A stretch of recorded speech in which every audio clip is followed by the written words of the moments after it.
இன்றைய வேதவசனம் 2 கொரிந்தியர் 9:15.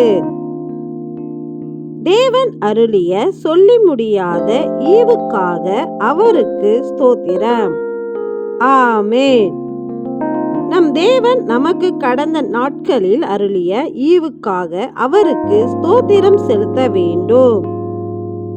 அவர் நமக்கு கடந்த வருடத்தில் சொல்லி முடியாத ஈவுகளை செய்துள்ளார். ஈவு என்பது ஒரு எண்ணிற்குள் அடங்கும் தொகை.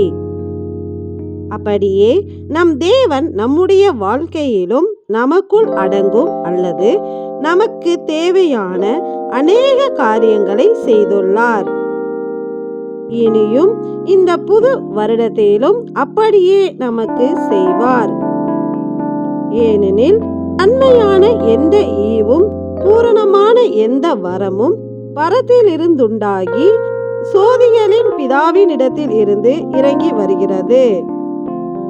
அவர் நம்மை இந்த கடந்த வருடத்தில் நன்மையான ஈவுகளால் நம்மை திருப்தியாக்கினது போல இந்த புதிய வருடத்திலும் நன்மையான ஈவுகளால் நம்மை திருப்தியாக்குவார்.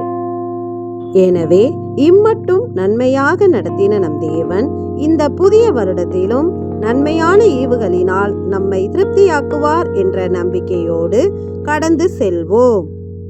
அனைவருக்கும் இனிய புத்தாண்டு தின நல்வாழ்த்துக்கள். ஆமென்.